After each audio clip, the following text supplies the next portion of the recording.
welcome to MLDon. This is the last lecture of the course, A Gentle Introduction to Machine Learning. And I'm so happy that we made it this far. This has been an amazing journey, and I hope that so far you have grasped the main idea as to what machine learning is and what are the common methods that you could use from machine learning to apply to certain applications in the real world. Now, today we're going to talk about the final category of machine learning methods or algorithms called the reinforcement learning. Now, I have to tell you that this is actually some sort of a complicated class of algorithms, but as I said, because this is a gentle introduction course towards machine learning, we're just going to barely scratch the surface and get familiar with the idea. Hopefully in future courses at MLDon, I'm going to prepare a specific course just for reinforcement learning so that we could get ourselves familiar with the algorithms, the mathematical implications, and so on and so forth. But until then, let's learn about reinforcement learning now. So, what is the big picture of reinforcement learning?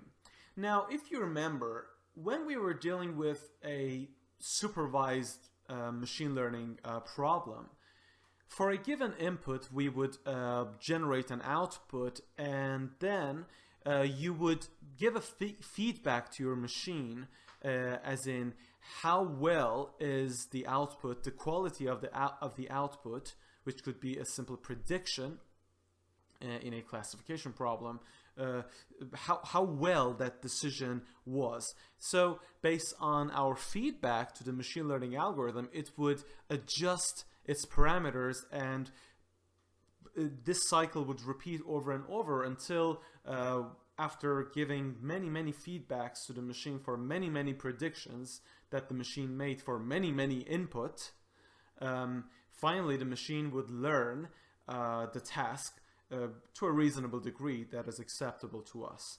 Now, in reinforcement learning, the output of the system is not just a simple prediction, but it is a sequence of actions. Now, what do I mean by that? In reinforcement learning, we have this idea that we'd like to call the goal state. This is where we would like our machine learn to get. There is this, promised land that we would like our machine to learn how to get there. And in order to do that, the machine needs to, apply certain actions, a sequence of actions to get to that goal state. But the problem is, we don't know how to teach the machine to do that. We actually would like the machine to, I know it sounds crazy, but we'd like the machine to learn how to take which actions at what time during its journey to get to that goal state. So it's basically learning what to learn. That's a very confusing, probably, expression, but it is what it is. And I'm going to dig more into it to make it more clear. So, as you may have guessed, it doesn't have any meaning to say that a particular action is good or bad, or this is the action, the best action that the machine should produce in a given state. So the action is only good if it's part of a good sequence of actions. Okay, so the sequence of the correct actions that we will call as policy that reaches to the goal state. So that sequence is what matters. Okay, and a particular action is good if and only if it is a part of a good policy. So if you have a set of actions, say action 1, action 2, action 3, and finally after many tries, you get to this goal state, Only after you got to this state, you can say, okay, action 3 was a good action, action 2 was a good action, or how good were those actions. You can actually assign some qualitative value to them to specify how good those actions were. Okay, but only after. So here's the thing: you will not give a feedback to your machine for every action that it takes. If it generates action 1, we're not going to give it anything. Action 2, nothing. Action 3, nothing, until it reaches to the goal state. Only then we will give a feedback to the machine, which would, I'm not going to dig into detail, but according to some mathematical equations, the machine will determine the quality of the actions that were that led to this goal state. And this sequence of actions is some sort of a approximation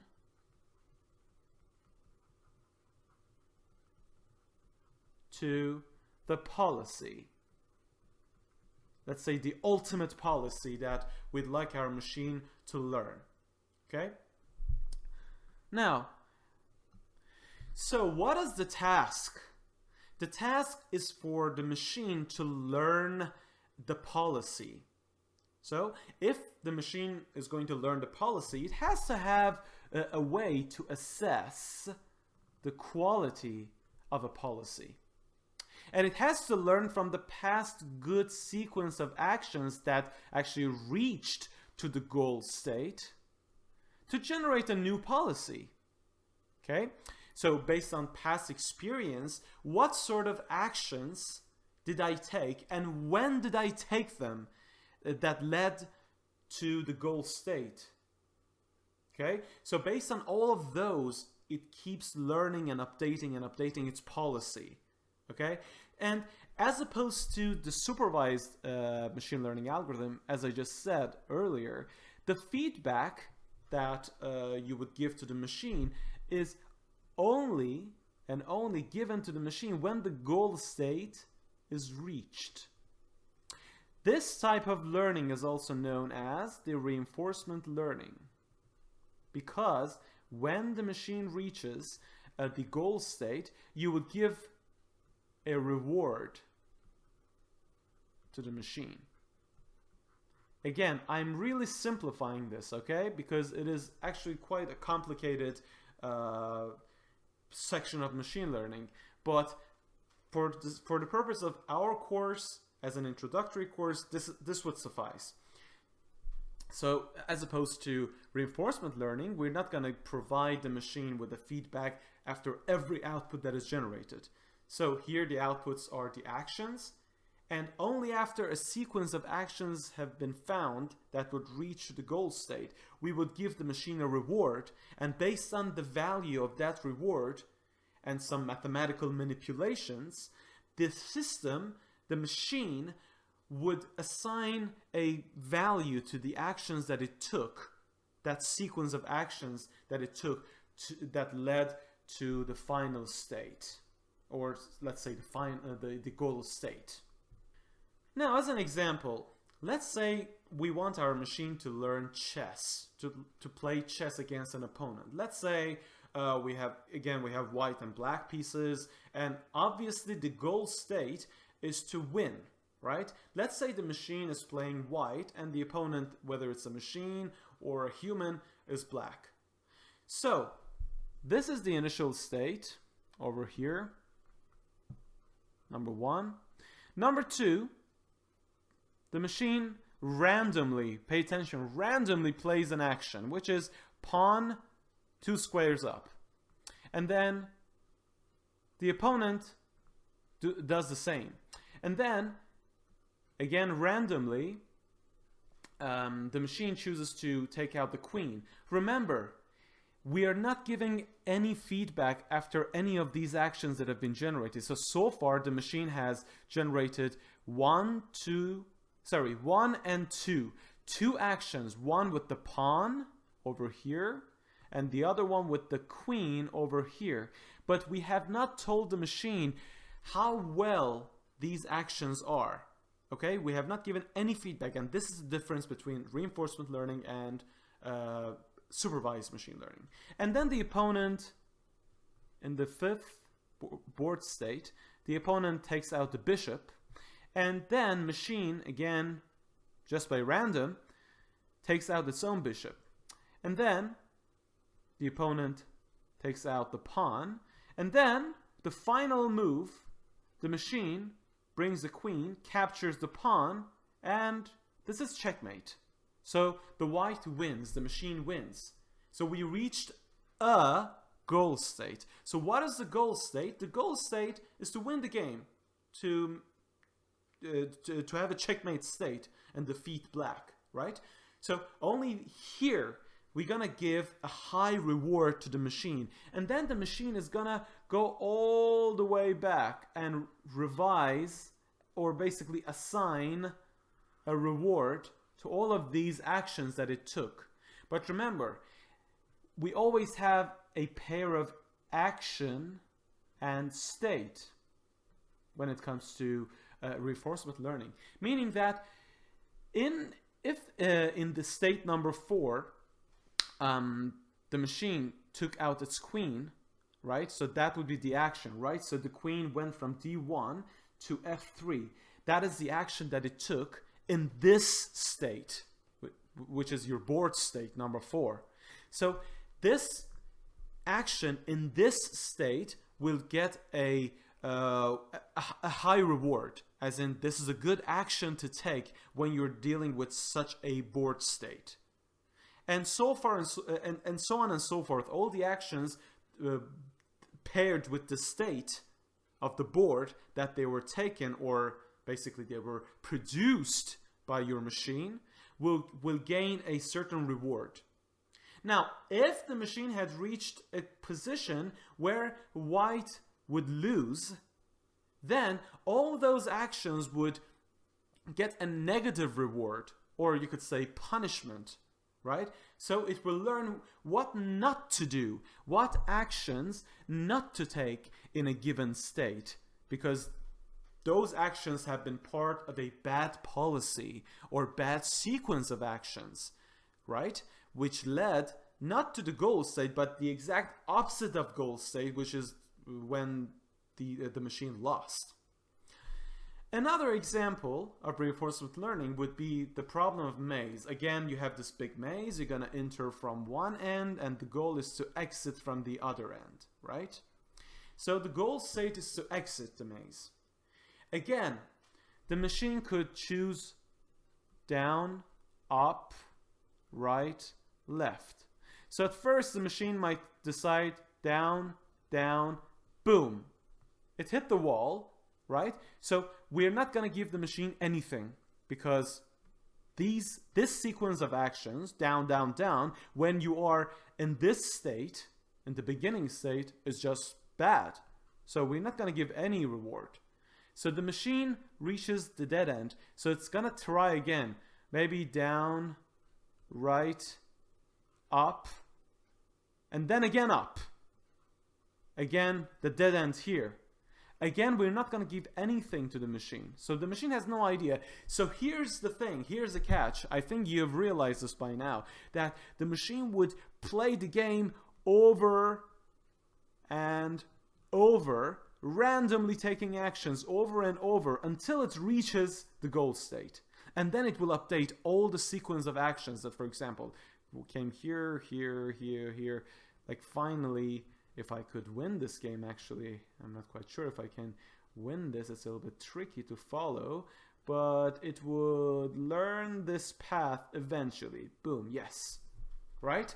So after taking many random actions of up, down, left, right, if it eventually reaches the goal state, and then we're gonna give a reward, okay? And then the machine would assign a certain value to the actions that it took for every board state, okay? So for example, if the robot was here, right, in this state, and the machine chose down, and eventually it reached the goal state, this pair over here, when the robot is here and the action that was selected was down, this pair would gain a reward. As in, it's a nice idea that when your robot is here, to choose to produce the down action.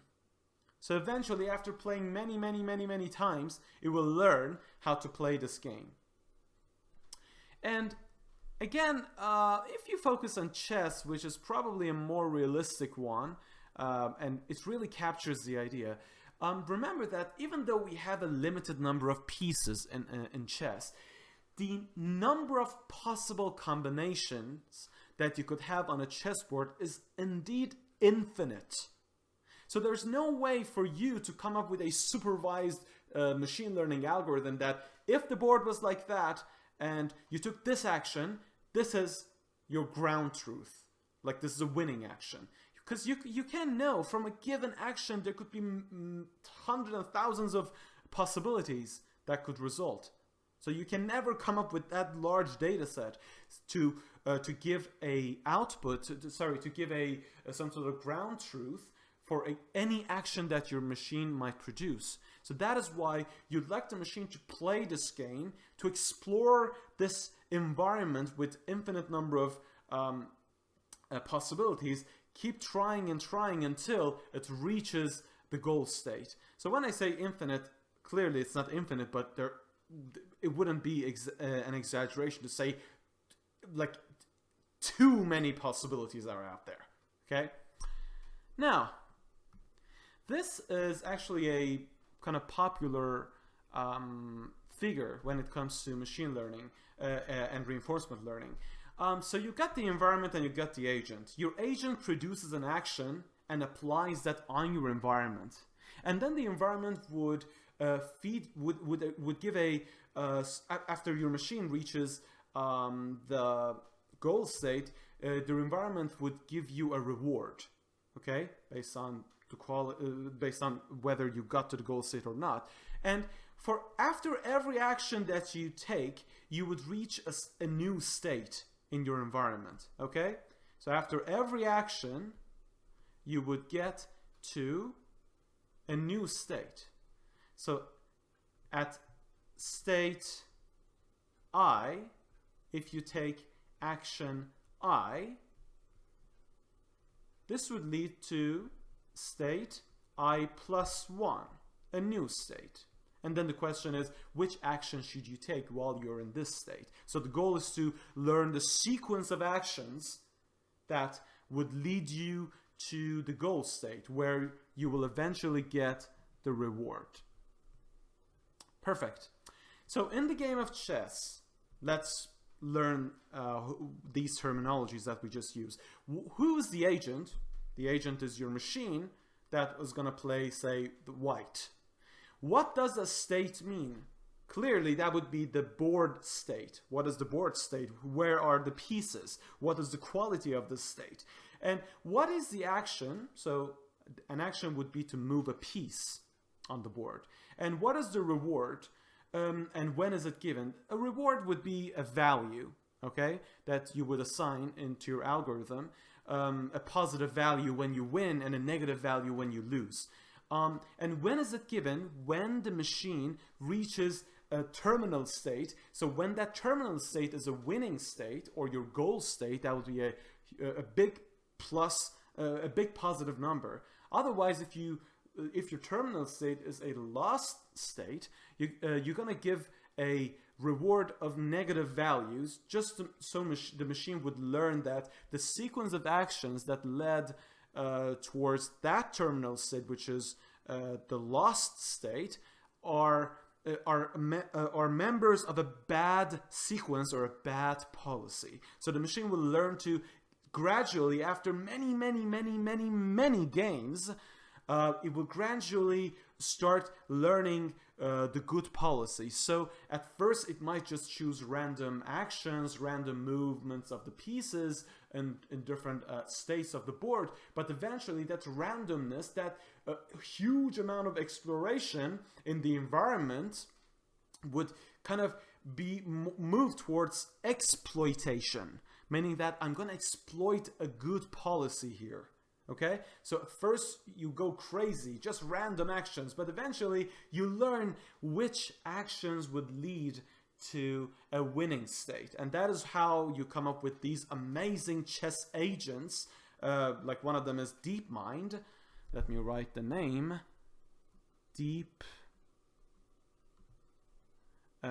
So DeepMind would be a team in Google that have produced this agent called the Alpha Zero. You should check this agent out. Alpha Zero is an agent produced or invented by Google's DeepMind, and you simply can't win.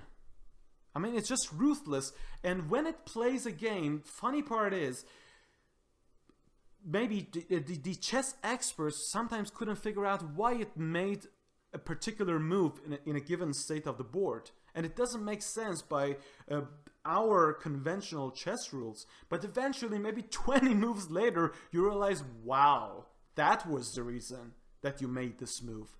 Bravo, right? So because of the immense computational capacity of computers, they can foresee the future, maybe 50, 60 moves ahead. So they can grow this tree of possibilities, and they would learn the best policies ever that a human being couldn't possibly fathom, that depth of thinking.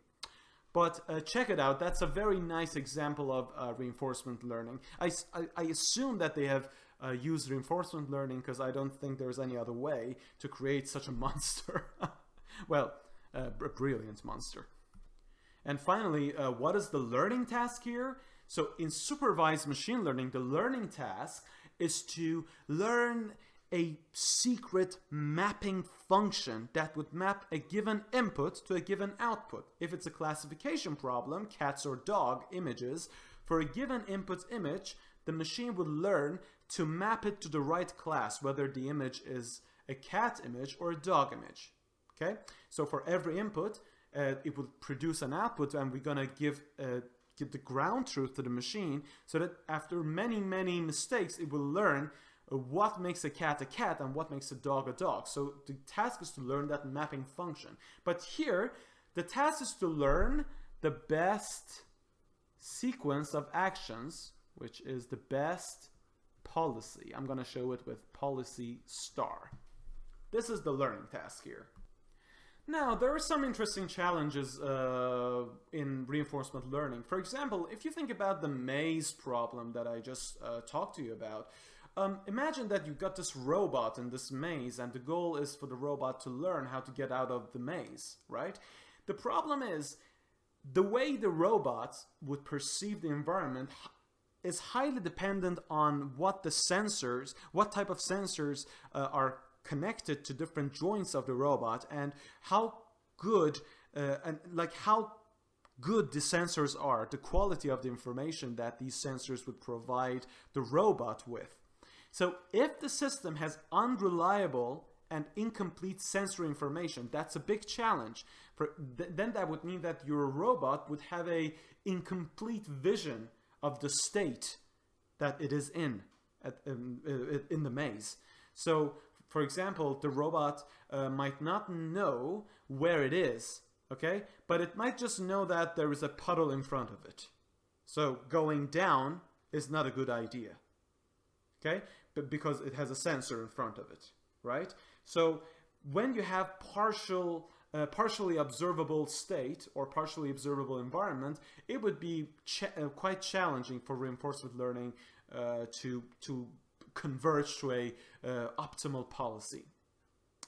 And the other challenge, which is quite interesting, is the task of simultaneous agents learning to accomplish a goal state. For example, certain tasks require a simultaneous operation of agents concurrently, right? For example, the robots playing the soccer game, they need to interact to each other, and the final state, the goal state, is to defeat the opponent, say in 90 minutes. And the whole point there is that instead of one agent, you have a collection of agents.